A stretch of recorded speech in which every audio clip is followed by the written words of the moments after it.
Assalamualaikum warahmatullahi wabarakatuh. Waalaikumsalam warahmatullahi wabarakatuh. Apa kabar hari ini? Baik. Ya, baik ya. Ya. Salam sejahtera untuk kita semua. Baik, pada hari ini adalah pertemuan pertama kita. Jadi, sebelum masuk ke materi, itu kita buat dulu yang namanya kesepakatan kelas. Nah, di samping membuat kesepakatan kelas, tetap ada yang namanya kita juga harus membuat kelas impian kita. Nah, kelas impian seperti apa yang kita harapkan? Nah, kelas impian itu adalah harapan ya, harapan. Harapan kita di kelas ini seperti apa? Jadi, saya akan bagi sebelah sini kelas impian, kemudian di sebelah sini adalah kesepakatan kelas. Nah, sebelum kita masuk ke kesepakatan kelas ini, kita harus buat dulu kelas impian. Atau harapan kita di kelas ini seperti apa. Jadi, kita buat dulu kelas impian, kemudian kita buat kesepakatan. Nah, untuk mewujudkan harapan atau kelas impian ini, kita harus buat kesepakatan ini juga. Ya. Ya. Terlebih dulu, kita masuk di kelas impian dulu. Kira-kira kelas impian seperti apa yang kalian harapkan itu? Jadi, saya akan bagi kalian stick note, kemudian kalian tulis di stick note ini kira-kira kelas impian seperti apa yang kalian inginkan. Ya? Ya. Ya.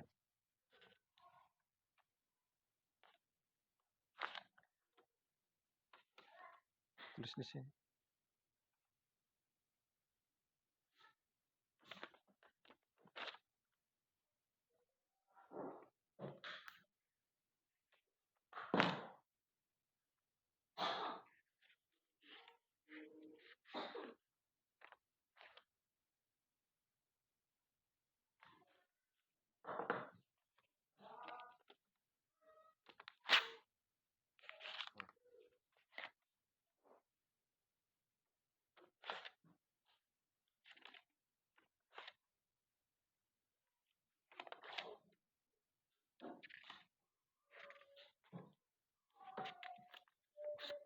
Akan lagi ke belakang.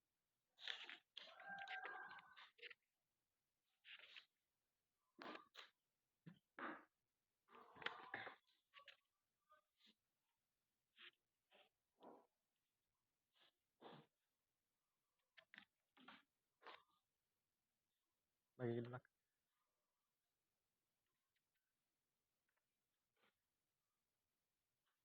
Lagi? Satu lagi.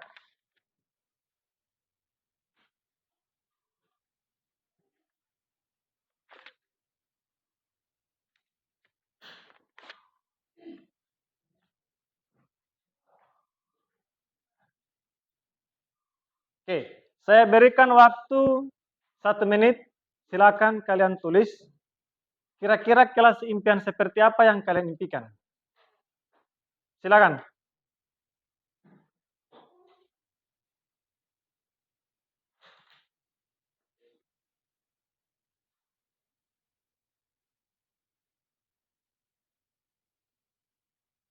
Ya, silakan dipikir. Kira-kira kelas impian seperti apa yang kalian harapkan itu? Sesuai dengan yang terbenak di pikiran kalian ya. Jangan mengikuti yang sudah ditulis oleh teman. Dan jangan juga bertanya kepada teman lain. Karena itu adalah keinginan kalian sendiri. Ya, yang sudah silakan maju. Silakan tempel di bagian kelas impian ini.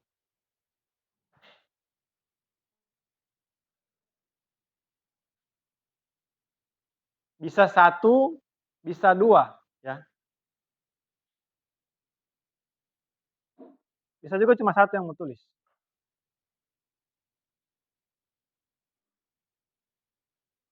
Tidak harus banyak ya. Oke, silakan.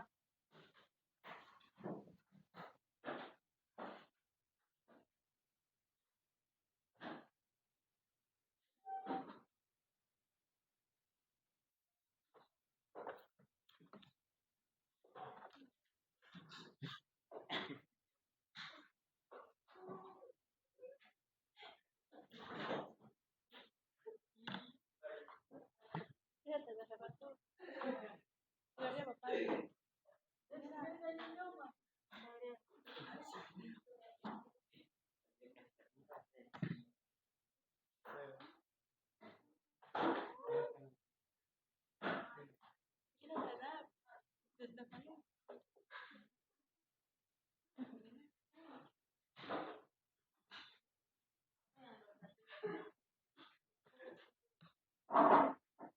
sudah ya? Nah, sekarang saya minta 2 orang siswa untuk maju ke depan untuk membacakan kelas impian ini. 2 orang siswa. Kalau bisa Farhan dengan Suci, ya. Silakan maju. Silakan ambil 2 kertas sembarang ya. Tidak harus yang Suci punya. Silakan ambil 2 kertas, kemudian dibacakan. 2. Ya, 1 orang 2.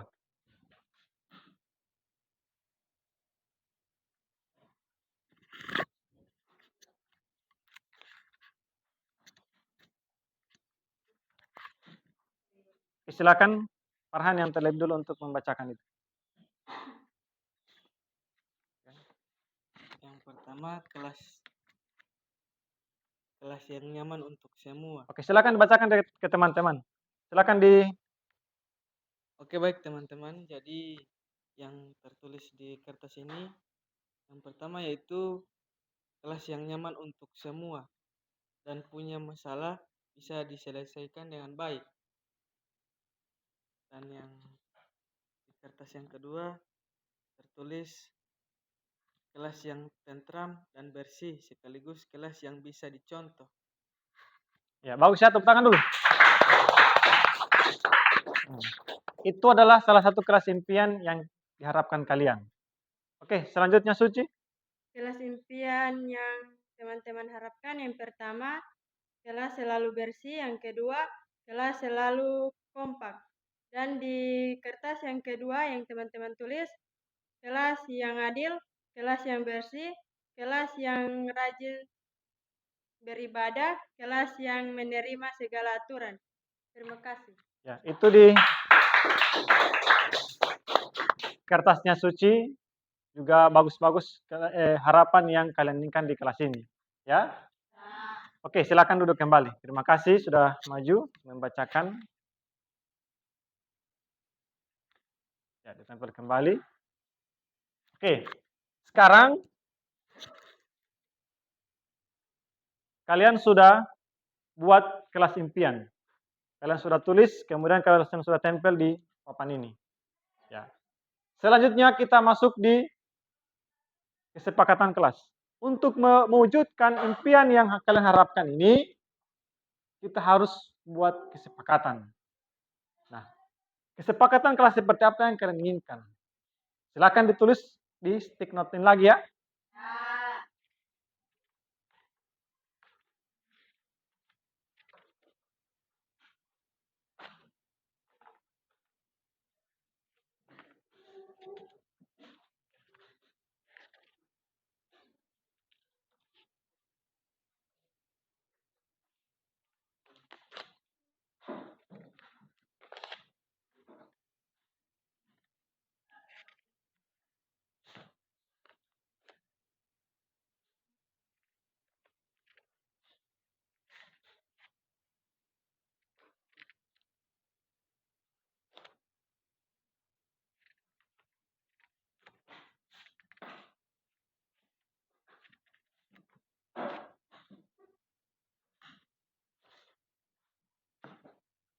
Ya, saya berikan waktu 1 menit lagi untuk menuliskan kesepakatan kelas seperti apa yang kalian harapkan itu demi terwujudnya kelas impian yang kalian sudah tulis tadi.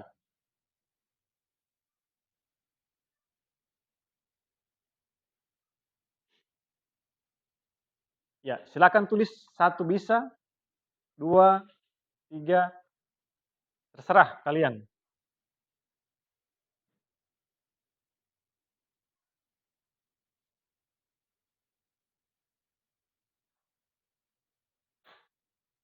Yang sudah silakan maju.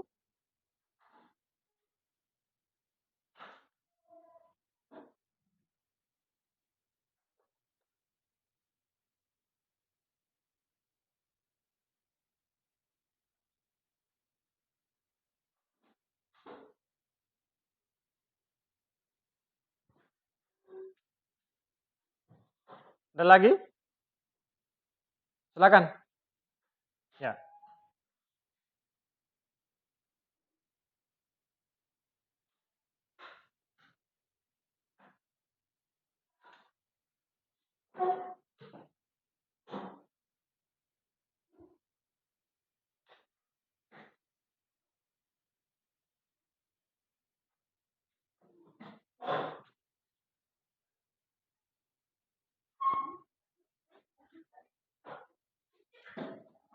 Ya, silakan maju.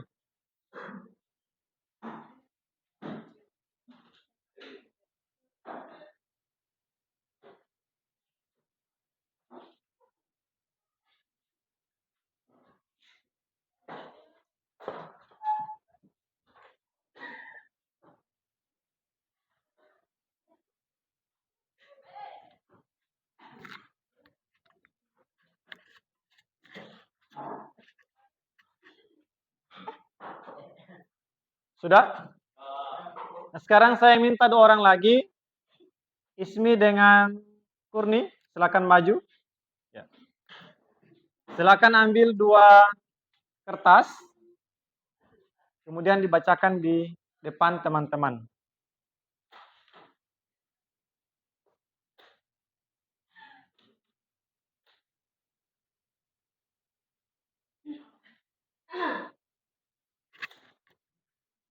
Ya, silakan dari Kurni.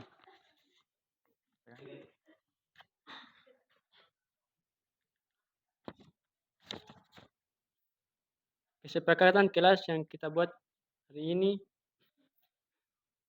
yang pertama yang teman-teman tulis yaitu melaksanakan tata tertib kelas. Yang kedua, mengerjakan tugas tepat waktu. Di kertas kedua, yaitu disiplin, dilarang berisik pada saat guru mengajar. Yang ketiga, menjaga kebersihan kelas. Lanjut Ismi. Baik.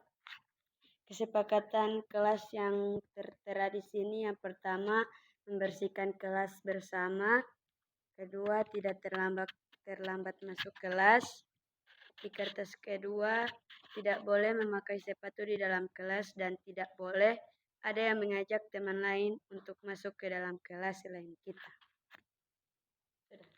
Ya, silakan ditempel kembali. Ya, tepuk tangan dulu.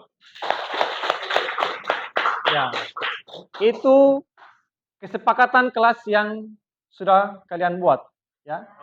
Jadi dari kelas impian dengan kesepakatan kelas ini akan saya buat dalam kertas, saya ketik, kemudian saya print, nanti saya akan tempelkan di papan informasi kelas, ya, supaya ketika ada yang buat salah, maka kita harus lihat dulu kesepakatan kelas dengan kelas impian yang kita harapkan itu. Seperti itu? Bisa? Oke. Jadi untuk pertemuan kali ini hanya sampai di sini dulu.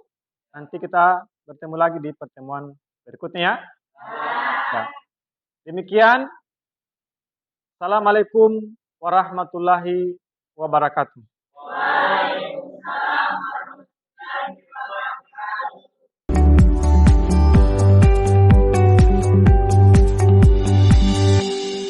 Warahmatullahi wabarakatuh.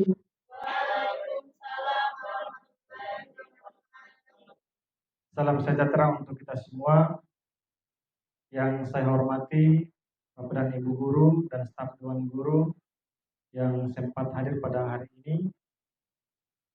Segala puji bagi Allah Subhanahu wa taala.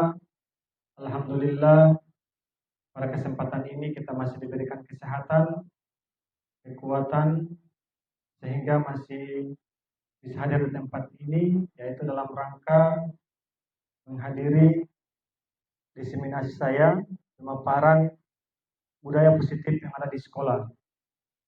Salawat serta salam tak lupa juga kita aturkan kepada junjungan kita Nabiullah Muhammad SAW yang membawa kita dari alam kegelapan menuju alam terang benderang yang kita rasakan sekarang ini. Bapak dan Ibu guru yang saya hormati, jadi saya ucapkan terima kasih kepada Bapak dan Ibu sudah sudi menghadiri atau sudah menghargai apa yang akan saya sampaikan pada kali ini. Jadi, izinkan saya untuk memaparkan mengenai budaya positif yang ada di sekolah. Itu memenuhi tugas saya sebagai calon guru penggerak angkatan 10 SMA Negeri 1 Pageman Pantai Kabupaten Bawah Lembang.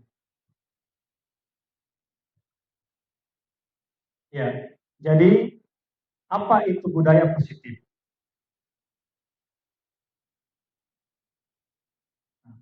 Budaya positif itu perwujudan dari nilai-nilai atau keyakinan universal yang diterapkan di sekolah. Jadi budaya positif itu bukan hanya dibuat semena-mena hanya satu orang saja, tetapi budaya positif yang ada di sekolah itu melibatkan semua pihak yang ada di sekolah, di mana di situ ada pimpinan, di situ ada gurunya, di situ ada siswanya, di situ ada orang tua siswa. Jadi budaya positif yang dilakukan di sekolah itu dirapatkan internal untuk sekolah dan disepakati. Jadi budaya positif ini sangat perlu dan penting untuk diterapkan di sekolah supaya nilai-nilai yang ada di sekolah itu bisa kita lihat ini karakter siswa, ini adalah siswa dan ini adalah guru, seperti itu. Ya, konsep-konsep inti untuk menciptakan budaya positif itu yang pertama disiplin. Kemudian motivasi perilaku manusia. Kemudian yang ketiga, keyakinan kelas atau sekolah. Jadi kita harus menentukan keyakinan atau kesepakatan yang ada di sekolah ini atau di kelas.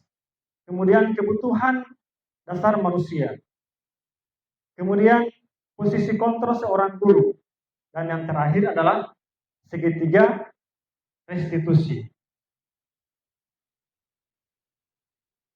Nah, cobalah kalian buka. Di sini ada sebuah cerita. Coba Anda bayangkan bahwa Anda menyimpan sesuatu yang sangat berharga di dalam kepalan tangan Anda. Anda perlu menjaga benda tersebut sekuat tenaga Anda, karena begitu pentingnya untuk kehidupan Anda.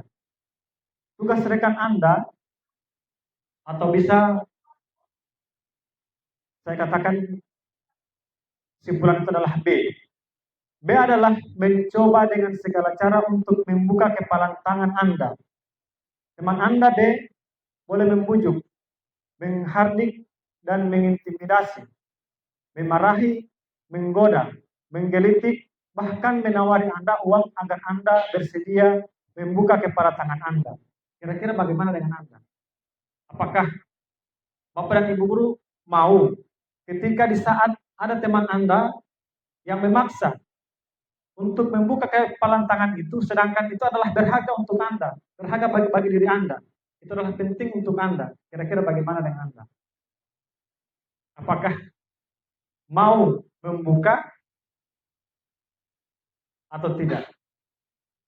Walaupun sudah dikasih uang, walaupun sudah dimarahi, sudah berbagai macam cara yang dilakukan, apakah Bapak dan Ibu mau?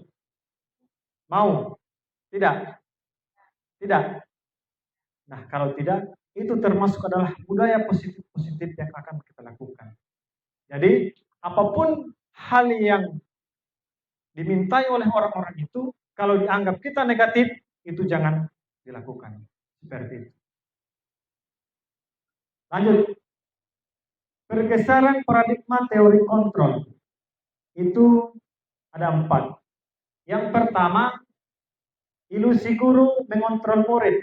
Jadi, guru itu wajib untuk mengontrol murid.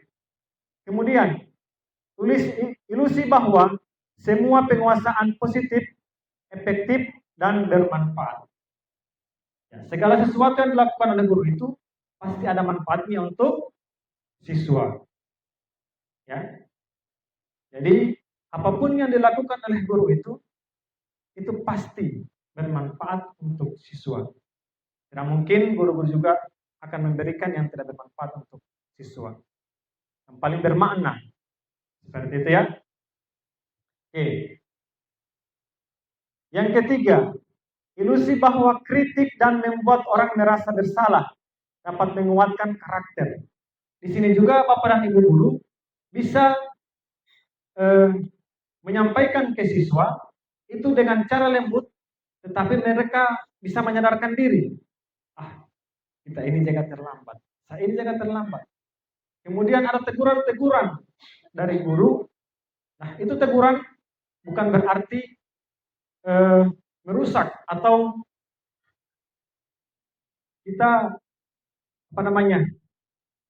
sudah merusak baju dari siswa, kemudian kita sudah macam-macam kata-kata yang kasar sudah lontarkan ke siswa, itu yang kita hindari. Jadi yang kita sampaikan ke siswa itu adalah hal-hal yang baik, sehingga timbullah rasa sadar diri kepada mereka itu sendiri. Yang keempat atau yang terakhir, ilusi bahwa orang dewasa memiliki hak untuk memaksa. Nah ini ya, orang dewasa itu pasti ada perasaan memaksa pada dirinya. Seperti itu. Ya, kita lanjut. Bagaimana seseorang bisa berubah dari paradigma stimulus respon kepada pendekatan teori kontrol. Nah, di sini ada stimulus respon. Realitas atau kebutuhan kita sama. Ini stimulus respon. Kemudian semua orang melihat hal yang sama. Kita mencoba mengubah orang agar berpandangan sama dengan kita. Perilaku buruk dilihat sebagai suatu kesalahan. Kemudian orang lain bisa mengontrol saya. Saya bisa mengontrol orang lain. Pemaksaan ada pada saat bujukan gagal. Kemudian model berpikir menang atau kalah. Sedangkan teori kontrolnya atau pendekatannya itu realitas atau kebutuhan kita itu berbeda. Ini pandangan yang berbeda dari orang-orang. Ya, kalau misalnya ada pandangan yang sama, realitas atau kebutuhan kita sama, misalnya pemikiran kita sama, pasti ada yang mengatakan kata-kata yang berbeda dengan kita. Selanjutnya, setiap orang memiliki gambaran yang berbeda. Nah ini juga, ya, di antara orang-orang yang ada di sekolah ini, pasti pemikiran-pemikiran itu berbeda. Kemudian kita berusaha memahami pandangan orang lain tentang dunia. Semua perilaku memiliki tujuan. Hanya ada yang bisa mengontrol diri Anda. Anda tidak bisa mengontrol orang lain. Nah, lakukan kolaborasi dan konsensus menciptakan pilihan-pilihan baru. Model berpikir menang. Yang ada pada dirinya itu hanya menang. Tidak ada kata kalah. Seperti itu ya.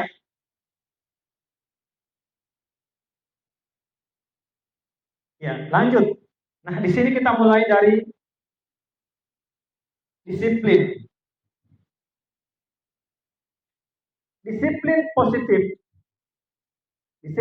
positif merupakan salah satu cara penerapan disiplin yang bertujuan untuk menumbuhkan kesadaran serta memberdayakan anak untuk melakukan sesuatu tanpa sogokan atau ancaman maupun hukuman. Nah, di sini disiplin itu bukan berarti kita itu memberdayakan yang namanya melakukan sesuatu tanpa sogokan, tanpa memberikan uang. Ini termasuk dalam disiplin, ya, disiplin positif. Kemudian kita juga tidak mau ada ancaman-ancaman atau kita melontarkan hukuman. Misalnya di sekolah ada Bapak Ibu guru akan memberikan suatu ke siswa, itu tidak harus dengan cara mengancam. Kemudian kalau misalnya ada yang kita mau, kita tidak bisa memberikan misalnya seperti sogokan, kita memberikan uang atau apa ke siswa, kemudian ada yang kita harapkan dari siswa itu. Kemudian ada juga kita yang namanya menghukum siswa. Ketika ada yang kita mau, ketika siswa tidak mau, maka kita lontarkan, kita sampaikan bahwa ketika Anda tidak melakukan ini, maka konsekuensinya seperti ini. Itu namanya adalah hukuman. Ya, sudah di situ hukuman, kemudian di situ juga sudah ada ancaman dan sebagainya. Jadi hal-hal ini yang akan kita jaga, Bapak dan Ibu. Ya. Oke, lanjut. Nilai-nilai kebajikan universal. Nah, di sini adalah langkah-langkah pada nilai-nilai kebajikan universal. Kita berpatokan pada profil pelajar Pancasila. Sedangkan pada profil pelajar Pancasila itu sudah ditentukan. Itu yang pertama, beriman, bertakwa kepada Tuhan Yang Maha Esa, dan berakhlak mulia. Berarti kalau misalnya etika masuk di mana? Berakhlak masuk di mana? Masuk di yang pertama. Itu beriman, bertakwa kepada Tuhan Yang Maha Esa, dan berakhlak mulia. Gitu ya. Kemudian yang kedua, berkebinekaan global. Ini adalah siswa yang punya pemikiran-pemikiran yang lebih. Pemikiran-pemikiran mereka sudah mampu untuk menggunakan teknologi saat ini. Misalnya, sudah bisa merancang pembelajaran melalui Canva, kemudian bisa memberikan pembelajaran melalui video, dan sebagainya. Ini adalah berkebinekaan global. Jadi masuk di situ ya. Kemudian yang ketiga, itu bergotong royong. Jadi kita selaku warga sekolah itu saling bergandengan tangan untuk menuju melaksanakan bekerja sama supaya menciptakan yang namanya siswa yang berkompeten, yang cerdas, dan disiplin. Itu dari kita sebagai seorang guru. Ya, jadi kalau misalnya kita tidak kerjasama atau cuma ada pemikiran lain, kemudian tidak sepaham, maka yang terjadi apa? Yang terjadi hanya masalah-masalah yang datang di sekolah, yang ada di sekolah. Bukan penyelesaian yang terbaik untuk siswa. Jadi, itu diharapkan, marilah kita bergandengan tangan menuju kesuksesan siswa. Ya, karena kita seorang guru itu hanya dituntut bagaimana siswa itu bisa tahu apa yang akan kita berikan. Lanjut, yang keempat, kreatif. Nah, kita bisa juga menjadikan siswa menjadi seorang yang kreatif. Yang kreatif apa? Nah, contohnya yang ada di sekolah kita ini. Apalagi saat ini kan sekolah itu memiliki pohon kelapa. Jadi, kita angkat suatu pembelajaran, apalagi kan kalau di kurikulum Merdeka itu sudah ada yang namanya pembelajaran yang pembelajaran yang selain di dalam kelas ini?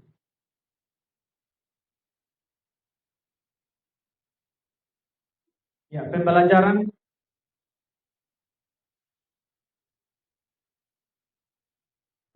apa yang selain yang di kelas?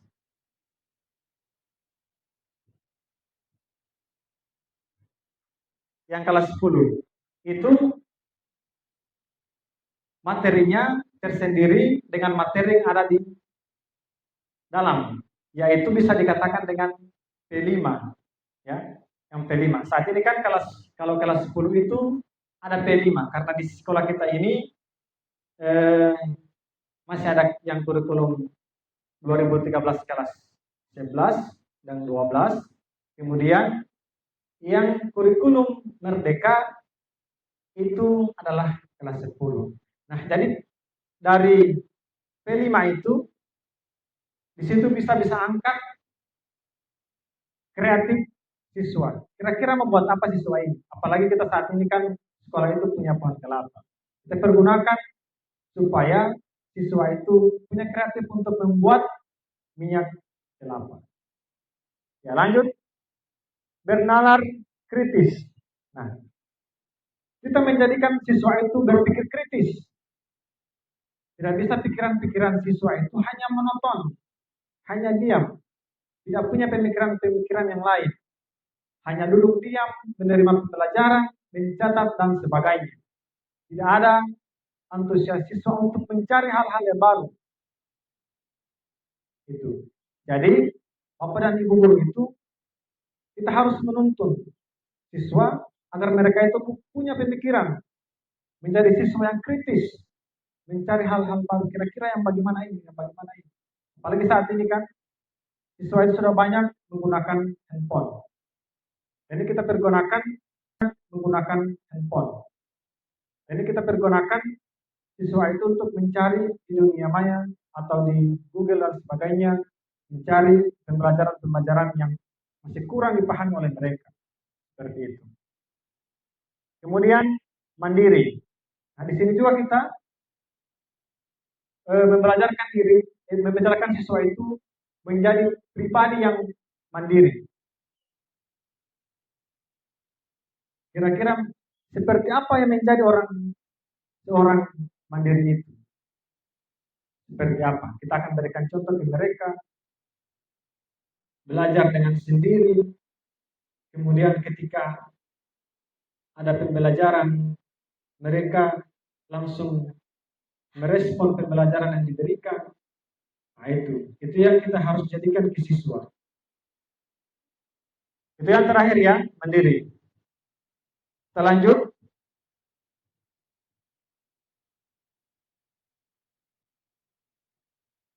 Lanjut di motivasi perilaku manusia. Nah, ini adalah motivasi perilaku manusia. Itu yang pertama, untuk menghindari ketidaknyamanan atau hukuman. Itu yang pertama. Motivasi perilaku manusia itu, yang pertama itu kita hindari yang namanya hukuman. Ya. Kemudian ketidaknyamanan.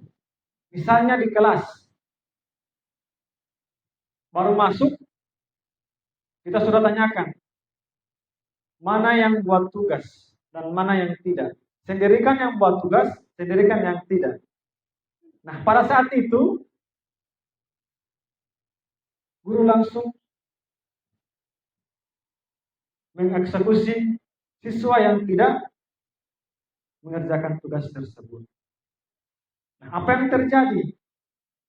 Siswa hanya mulai diam dan sudah tidak termotivasi lagi dengan pembelajaran yang akan kita berikan. Misalnya, pada pertemuan berikutnya, pasti sudah mulai ada rasa takut. Ya.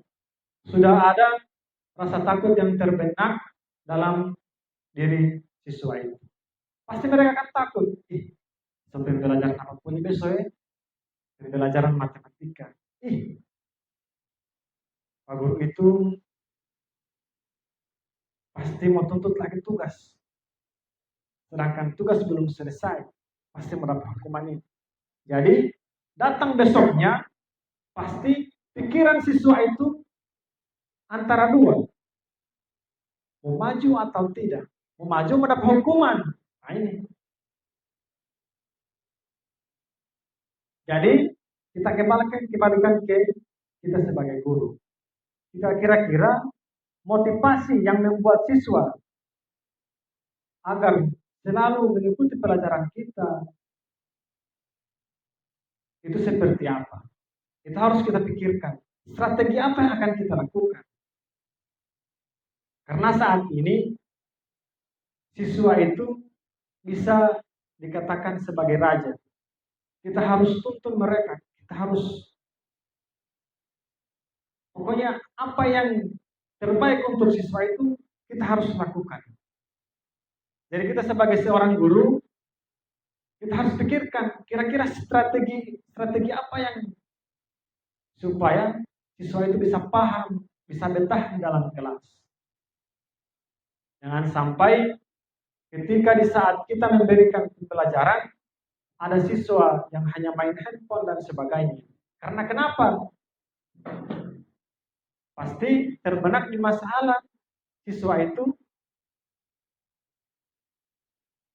ketika kita tanyakan kira-kira masalah apa yang terjadi dengan dia.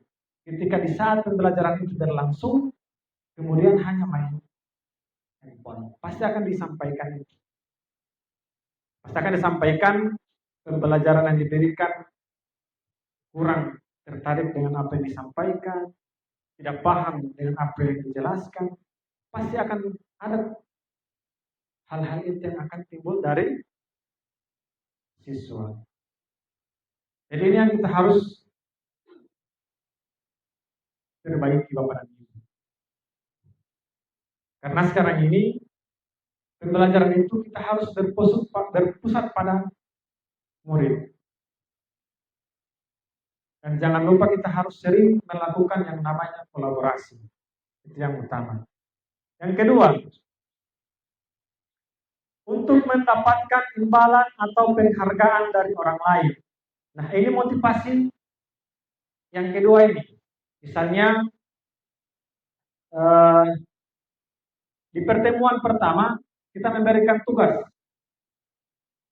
Nah, di tugas itu, kita sampaikan ke siswa. Yang pertama kali menyelesaikan tugas ini, akan saya berikan nilai seperti ini. Ini motivasi-motivasi yang perlu kita sampaikan ke siswa. Nah, kelima siswa yang pertama memberikan tugas ini, dia mendapatkan nilai misalnya 100.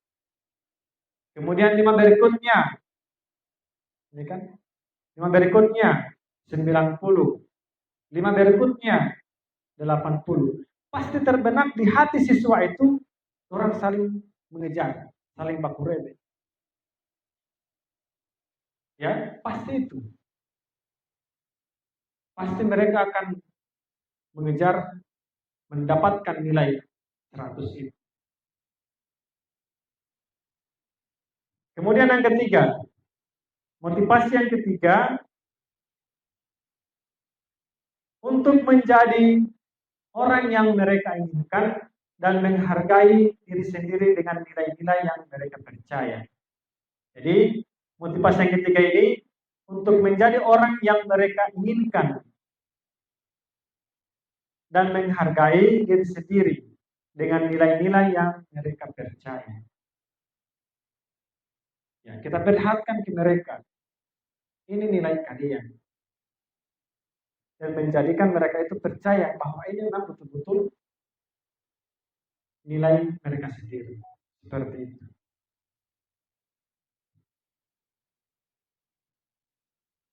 Nah, masuk pada hukuman, konsekuensi, dan restitusi. Nah, hukuman ini bersifat satu arah.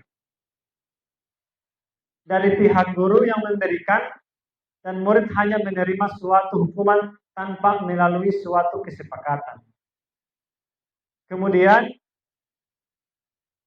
atau pengarahan dari pihak guru.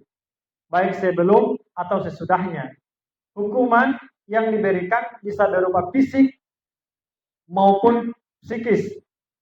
Murid atau anak disakiti oleh suatu perbuatan anak atau dengan kata-kata. Nah, ini hukuman berpusat satu arah. Ya. Yang membuat hukuman itu pasti hanya guru tanpa membuat kesepakatan. Justru itu, sebelum kita menghukum, kita harus patuh kesepakatan, konsekuensinya. Kemudian kita sampaikan, orang yang melanggar aturan mendapat hukuman seperti ini. Nah, hukuman itu bisa seperti fisik misalnya menampar atau memukul. Itu fisik ya. Kemudian ada juga yang menjemur di lapangan, kemudian lari keliling lapangan, itu juga namanya hukuman. Apalagi di sekolah ini kan paling banyak siswa yang terlambat. Kemudian paling banyak juga siswa yang melanggar aturan-aturan sekolah atau disiplin sekolah. Nah, kita harus pikirkan itu. Kira-kira kenapa siswa terus melakukan itu? Misalnya ada siswa yang terlambat. Ya. Karena ini yang sering terjadi. Siswa terlambat, kemudian guru sudah menunggu di pagar atau di pintu pagar.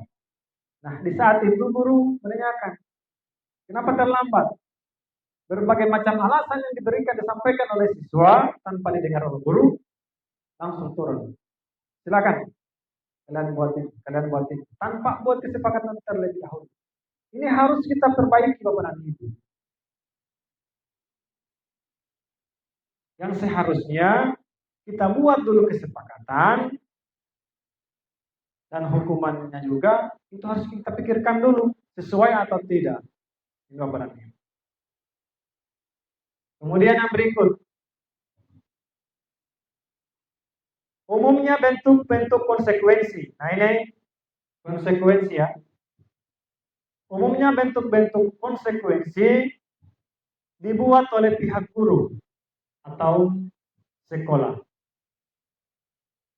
Dan murid sudah mengetahui sebelumnya konsekuensi yang akan diterima bila ada pelanggaran. Nah ini kan buat kesepakatan yang memang sudah utuh kita buat, itu disepakati bersama, kemudian sampaikan ke siswa, tempelkan di papan informasi.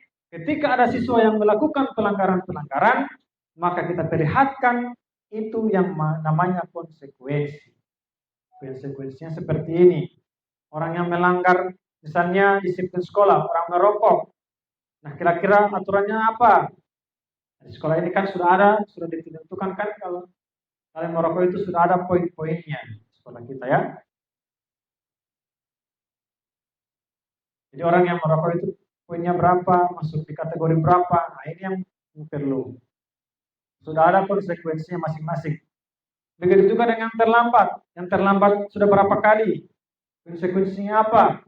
Mengundang orang tua atau apa? Itu juga bisa.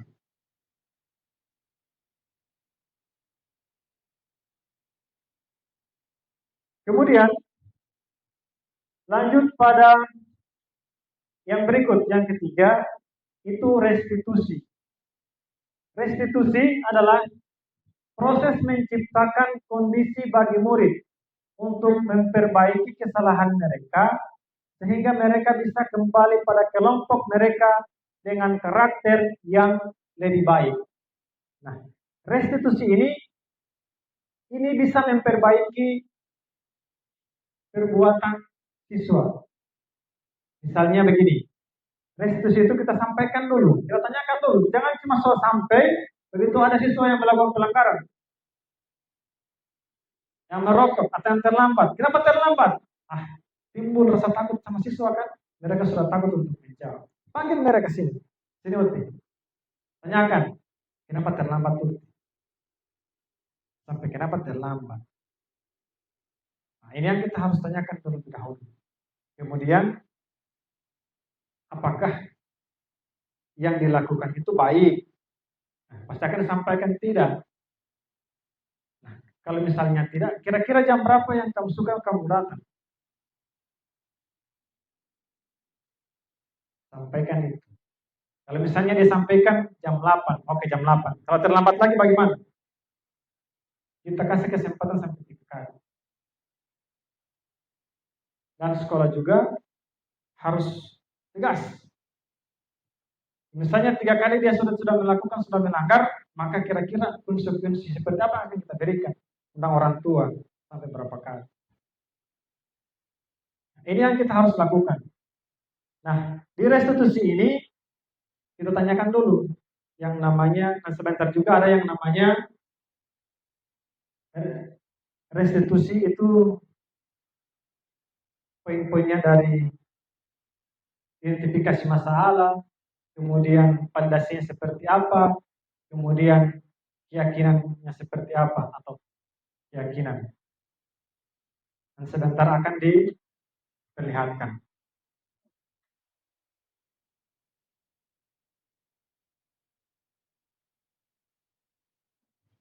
Nah, ini adalah bentuk-bentuk hukuman atau konsekuensi.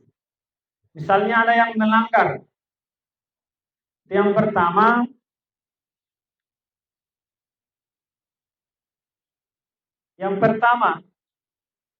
yang bentuk hukuman ini ya, ini contoh bentuk hukuman. Mencatat 100 kali di dalam buku kalimat saya tidak akan terlambat lagi. Itu dicatat. Saya tidak akan terlambat lagi, saya tidak akan terlambat lagi. Sebanyak 100 kali itu akan dituliskan. Itu adalah termasuk dalam bentuk hukuman. Ini contohnya kalau misalnya ada yang terlambat, untuk pergi sekolah. Kemudian kita kasih hukuman, misalnya silakan kalian tulis pernyataan ini. Atau kita suruh buat, silakan kalian keliling lapangan sambil berteriak, saya tidak akan melakukannya lagi, saya tidak akan melakukannya lagi, atau saya tidak akan terlambat lagi, saya tidak akan terlambat lagi, saya tidak akan terlambat lagi. Itu sebanyak 100 kali. Itu namanya bentuk hukuman atau konsekuensi. Yang berikut, lari mengelilingi lapangan. Lari mengelilingi lapangan basket kan? Lari mengelilingi lapangan basket 2 kali karena terlambat hadir di sekolah. Yang lagi, ini adalah bentuk hukuman juga. Cuma 2 kali putaran ya. Mau 1 kali, mau 2 kali sama. Itu adalah bentuk hukuman. Yang berikut,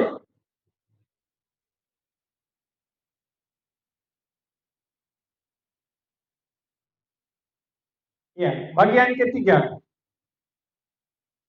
Membersihkan coretan yang dibuatnya di meja tulis. Nah, ini juga termasuk hukuman ya. Membersihkan coretan. Nah, kira-kira bagaimana kalian punya cara? Ya, bagaimana cara kita menyuruh siswa untuk membersihkan coretan yang ada di meja, ya, di meja tulis? Apakah kita menggunakan silet atau apa? Atau kita cat kembali sampai tulisan itu tidak akan terlihat lagi. Nah, ini adalah bentuk-bentuk hukuman ini kepada Ibu. Karena kalau misalnya kita menyuruh siswa untuk membersihkan coretan itu kan hal yang tidak mungkin. Sudah membebankan siswa. Pasti mereka punya inisiatif, cuma mau cat ini, baru itu kita hapus. Jadi mau tidak mau harus dibeli cat, kemudian dicat sampai coretan itu akan terhapus. Itu kan sama dengan memberatkan siswa. Jadi masuk pada hukuman, ya. Selanjutnya yang keempat, murid diminta untuk push up 15 kali karena tidak menggunakan masker ke sekolah. Nah ini juga bentuk hukuman juga ini.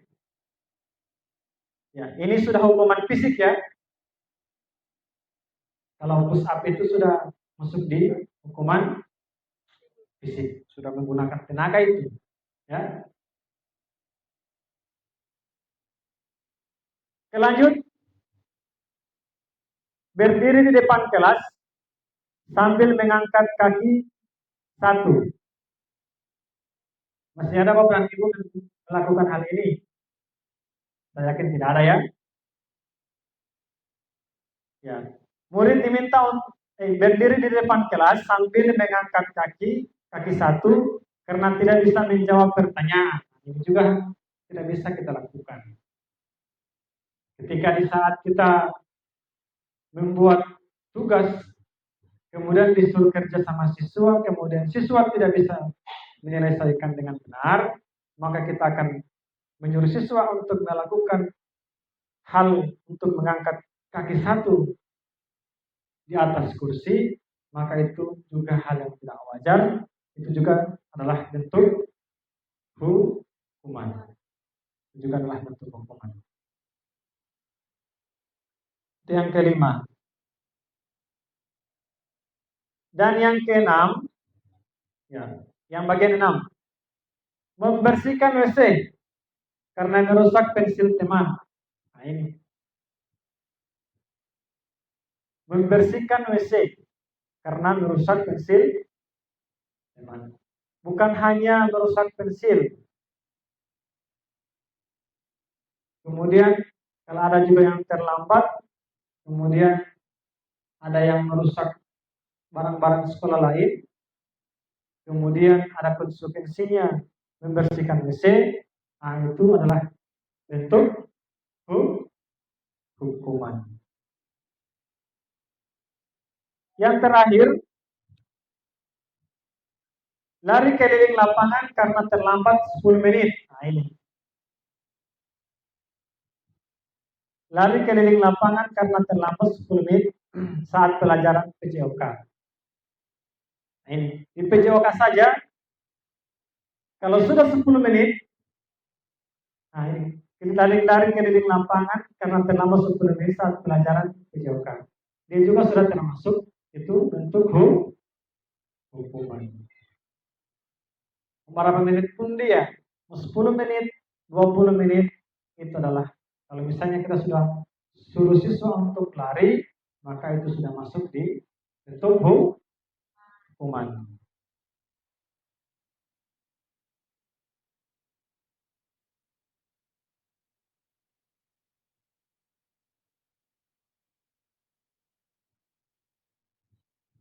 Nah, ini dihukum oleh penghargaan. Nah, melakukan pelanggaran, tetapi dihukum oleh penghargaan. Ini, ya. Siswa melakukan pelanggaran. Nah, ini yang seharusnya yang akan kita berikan ke siswa.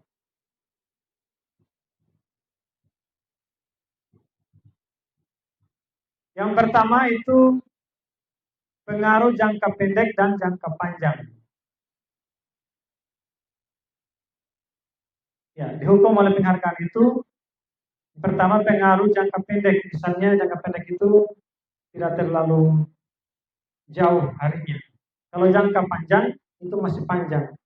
Ya, diberikan waktu selama berapa minggu, berapa bulan.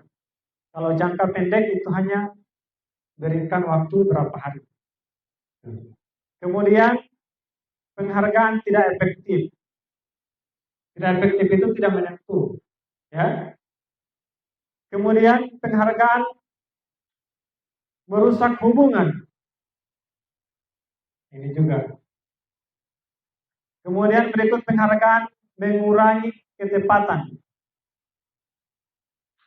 kemudian penghargaan mengurangi kualitas, kemudian penghargaan mematikan kreativitas,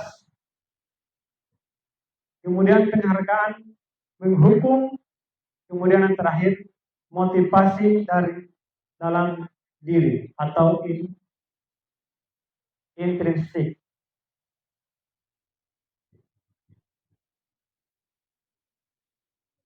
Nah, sekarang kita masuk di keyakinan kelas. Di sini ada pertanyaan, mengapa keyakinan kelas, bukan peraturan kelas?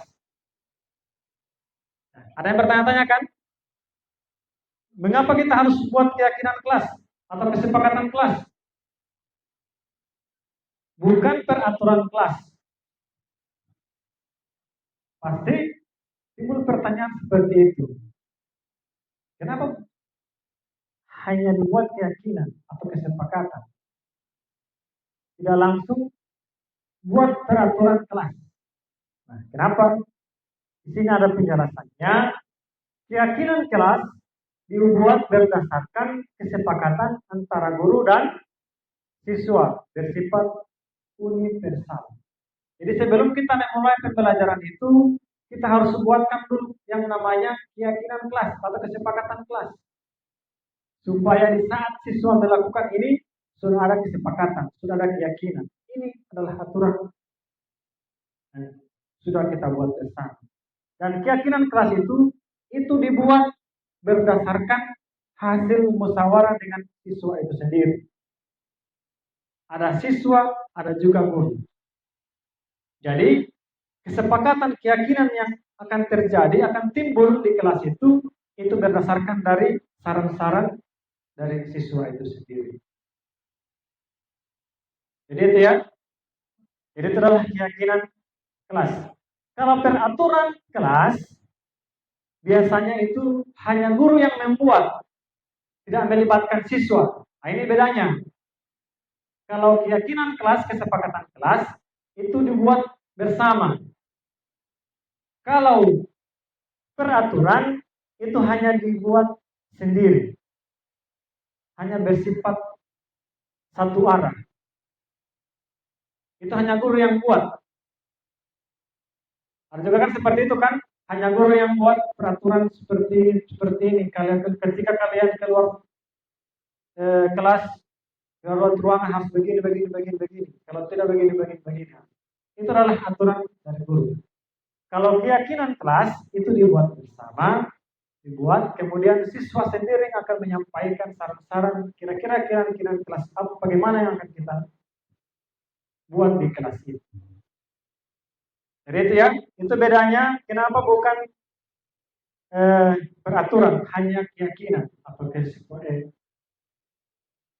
kenapa bukan peraturan, hanya keyakinan atau kesepakatan? Itu bedanya ya. Oke. Kita lanjut. Keyakinan kelas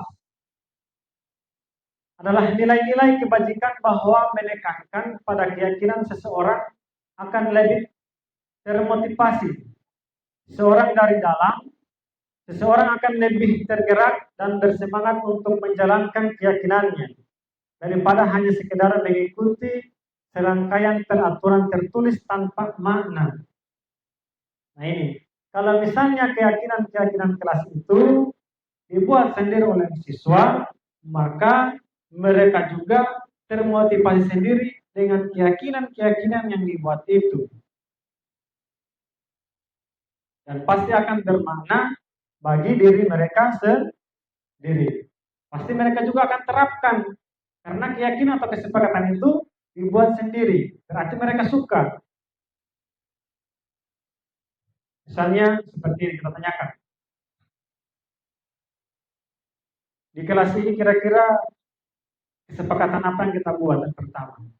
Silakan, atau kita berikan kertas ke siswa, kemudian silakan tulis masing-masing kesepakatan apa yang akan kita buat, aturan yang ada di kelas ini.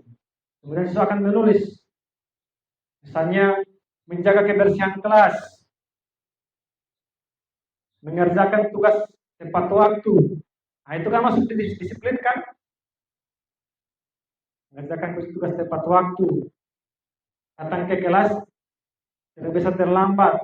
Nah, ini itu timbul dari siswa sendiri. Nah, kalau ada keyakinan kelas yang kita buat seperti itu, maka siswa juga takut apabila melanggar aturan-aturan itu. Setelah keyakinan kelas kita buat, kita tempel di papan informasi di kelas. Nah, ketika ada yang melanggar, kita lihat. Ini adalah keyakinan kelas. Ini adalah kesepakatan kelas. Kalau kau melanggar berarti harus melakukan ini. Nah, ini kita sampaikan ke siswa. Siswa tidak menyelesaikan tugas. Ada saran dari siswa lain untuk menyatakan, siswa yang tidak menyelesaikan tugas, setelah jam istirahat tinggal di kelas untuk menyelesaikan tugas. Berarti kalau ada siswa yang tidak menyelesaikan tugas pas jam pelajaran, kemudian sudah tiba jam istirahat, maka sudah ada konsekuensinya. Berarti siswa itu akan tinggal di kelas mengerjakan tugas dan guru itu harus mendampingi. Jangan sampai ketika siswa itu mengerjakan tugas, kita sebagai guru itu kita akan tinggalkan kelas. Jadi kalau misalnya sama kasih tinggal, pasti siswa itu semua santai. Pasti akan terjadi seperti itu. Karena siswa sekarang ini cuma mau dijaga. Kalau ada guru serius kerja tugas. Kasih tinggal sedikit, pasti sudah model-model lain akan timbul itu. Ya. Seperti itu. Ini adalah keyakinan kelas. Itu adalah kesadaran dari diri siswa sendiri.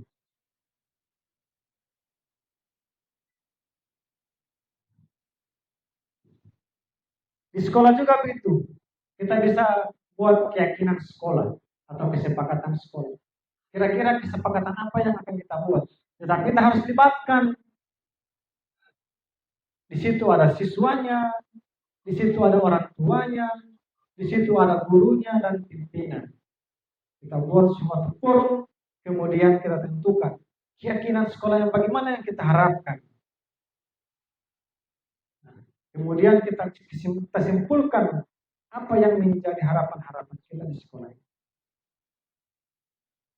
Seperti itu. Nah, di sini ada prosedur pembentukan keyakinan sekolah atau kelas. Ini kan prosedur pembentukan keyakinan sekolah atau kelas. Yang pertama, mempersilakan warga sekolah atau siswa untuk mencurahkan ide tentang peraturan yang akan disepakati. Nah, ini langkah-langkahnya ya, membuat keyakinan kelas. Yang pertama itu kita mempersilakan siswa. Mempersilakan siswa atau di kelas, kita mempersilakan siswa untuk mencurahkan ide-ide tentang keyakinan kelas apa yang diharapkan. Peraturan apa yang akan diharapkan di kelas itu. Seperti itu. Kemudian yang berikut, langkah yang kedua itu adalah mencatat semua masukan. Jadi kita mencatat semua masukan ya, mencatat semua masukan daripada siswa itu.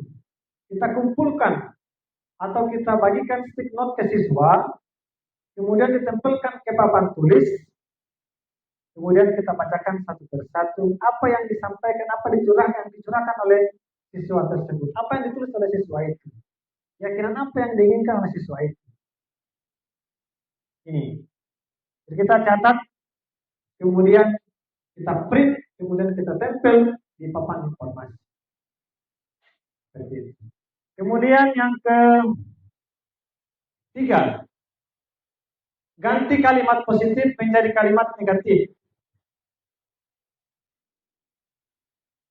Kemudian tinjau kembali curahan pendapat yang terkumpul dan susun menjadi keyakinan kelas. tinjau kembali curahan-curahan pendapat yang terkumpul dan susun menjadi keyakinan kelas. Jadi curahan-curahan yang disampaikan oleh siswa, yang ditulis oleh siswa itu, kemudian ditempel di papan tulis. Nah, itu kita buatkan satu keyakinan, kemudian kita tempelkan di papan informasi. Itu kita tinjau kembali dari seluruh yang disampaikan. Pasti di antara 20 orang siswa itu ada keyakinan yang sama. Itu yang namanya ditinjau kembali. Pasti ada yang sama. Tidak mungkin masing-masing di antara siswa itu yang sekitar 20-an itu berbeda-beda. Tetap sama mereka punya tujuan. Ada di antara mereka yang sama. Jadi kita tinjau. Yang berikut, tinjau ulang keyakinan kelas yang sudah tersusun. 3 sampai 7 keyakinan. Nah ini 3 sampai 7 keyakinan yang kita taruhkan di papan informasi, kita ketik, kemudian kita print dan tempel di papan informasi. Ya, lanjut. Meninjau dan menyetujui dengan menandatangani. Ya, meninjau dan menyetujui dengan menandatanginya. Nah, ini kalau bisa kita buat kesepakatan itu, wali kelas menandatangani, kemudian di situ juga ada pimpinan atau kepala sekolah yang akan menandatangani. Nah, kalau kita sebagai guru mata pelajaran, kita bisa juga buat kesepakatan sendiri. Bukan nanti wali kelas yang buat kesepakatan, tapi kita sebagai guru juga bisa buat kesepakatan dengan siswa.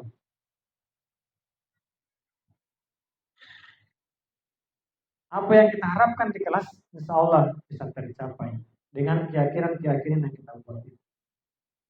Dan keyakinan-keyakinan yang kita buat itu akan kita pakai misalnya di awal semester sampai di akhir semester. Kemudian semester berikutnya kita buat lagi kesepakatan. Seperti itu. Dan yang terakhir yaitu keyakinan kelas ditempel di dinding kelas ini. Sudah sampaikan tadi ya.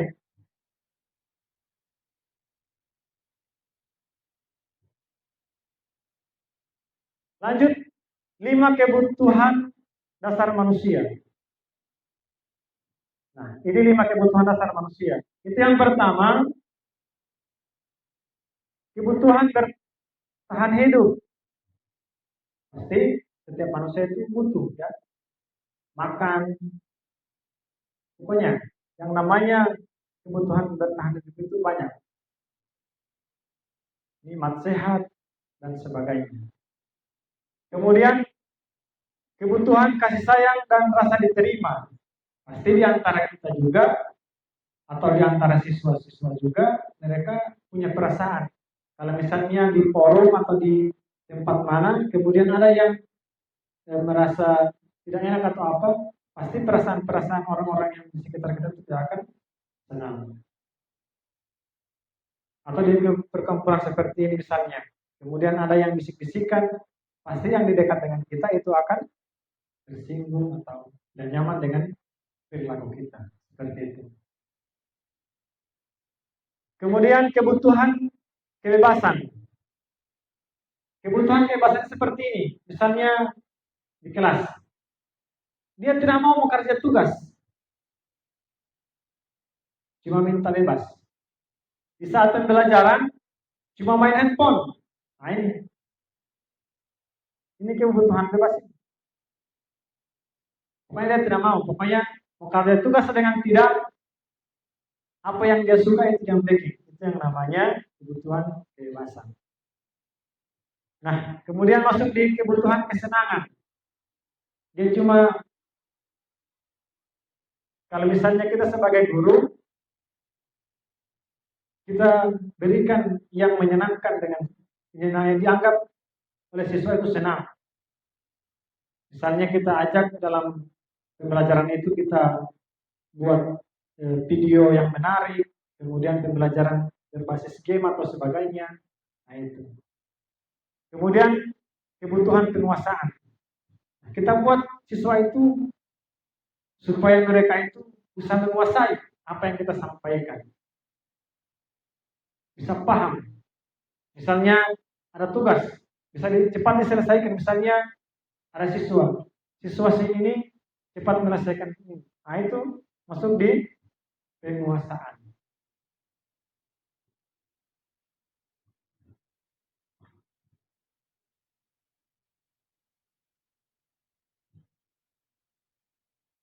Nah, masuk di restitusi. Nah, ini adalah 5 posisi kontrol, ya. 5 posisi kontrol restitusi. Itu yang pertama sebagai penghukum. Penghukum itu seorang penghukum bisa menggunakan hukuman fisik maupun verbal. Ini termasuk di restitusi, ya.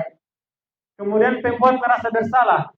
Seperti apa yang sudah jelaskan tadi, pembuat merasa bersalah. Pada posisi ini biasanya guru akan bersuara lebih lembut. Nah ini.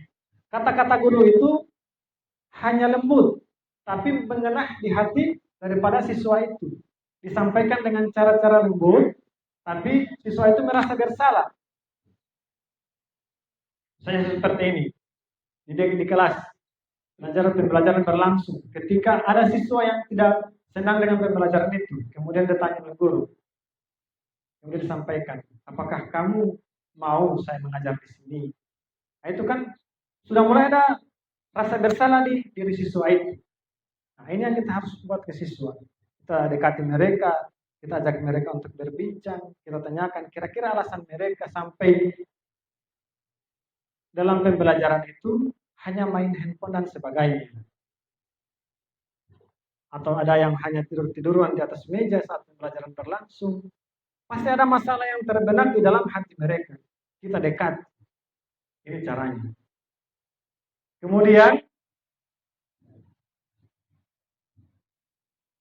Kemudian yang berikut itu teman, ya. Guru menjadi teman. Guru pada posisi ini tidak akan menyakiti murid. Nah, pada posisi ini guru tidak akan menyakiti murid, namun akan tetap berupaya mengontrol murid melalui persuasi. Ini juga cara yang bagus atau yang baik kita lakukan, itu kita ajak siswa itu untuk berteman. Nah, dari pertemanan itu kita bisa memberikan motivasi ke mereka, kemudian menasihati mereka bahwa melakukan hal-hal ini adalah yang baik, hal-hal ini adalah yang kurang baik. Nah, itu adalah posisi kita ketika di saat kita mengajak siswa untuk berteman. Itu kesempatan. Nah, ini juga termasuk dalam restitusi. Itu adalah termasuk dalam langkah-langkah. Nah, selanjutnya kita menjadi pemantau. Nah, menjadi pemantau. Memantau berarti mengawasi. Misalnya ada siswa yang terlambat. Ya, ada seorang guru cuma memantau, melihat. Oh, dia ini terlambat. Nah, ketika di kelas, maka dia akan langsung sampaikan ke siswa. Tadi kau begini, kau terlambat begini. Sudah dipantau terlebih dulu. Ya. Kemudian masuk pada posisi terakhir, yaitu manajer. Manajer itu adalah posisi di mana guru berbuat sesuatu bersama dengan murid, mempersilahkan murid mempertanggungjawabkan perilakunya, mendukung murid agar dapat menemukan solusi atau atas permasalahannya sendiri. Di sini posisi manajer itu yang paling baik dan paling bagus. Kita menyuruh siswa untuk bertanggung jawab. Misalnya seperti ini, ada siswa yang berkelahi di lapangan basket. Di saat itu, salah satu kemeja dari siswa itu rusak. Nah, pasti di antara dua orang siswa itu yang membuat masalah diundang di ruangan kepala sekolah atau di ruang PK. Maka pada saat itu kita harus tanyakan dulu. Kita tanyakan dulu, kita identifikasi dulu sampai kenapa mereka melakukan perkelahian itu. Kemudian kita validasi, kita tanyakan. Kemudian masuk pada keyakinan. Kira-kira mereka bisa tidak bertanggung jawab?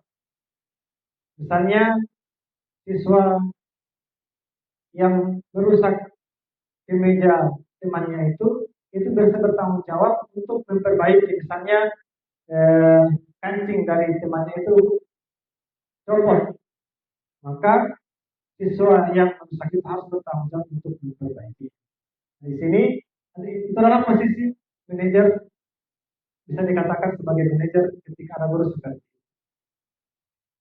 Dia menyuruh menyuruh siswa untuk bertanggung jawab. Ya.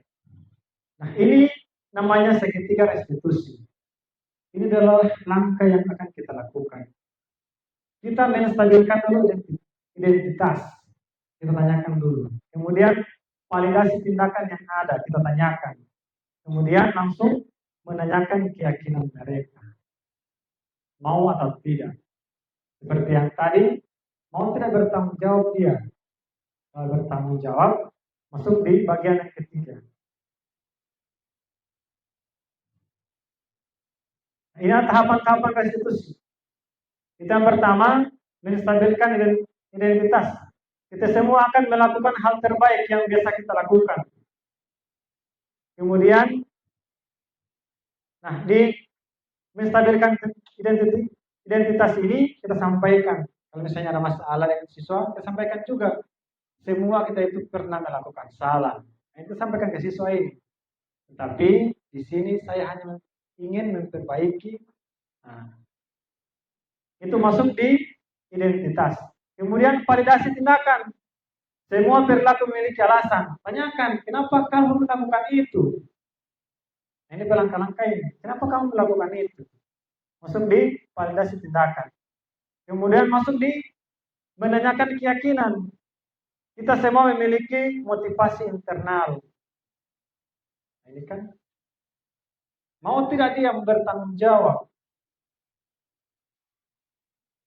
Kalau misalnya dia tidak mau, kita kasih motivasi lagi. Seperti itu. Baik, jadi itu terakhir.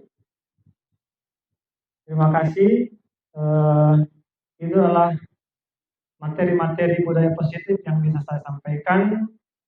Mungkin ada hal-hal yang kurang, yang pas dengan hati Bapak dan Ibu. Saya ucapkan mohon maaf, karena yang baik-baik itu hanya datang dari Allah, dan yang kurang itu datang dari saya sendiri. Demikian. Assalamualaikum warahmatullahi wabarakatuh.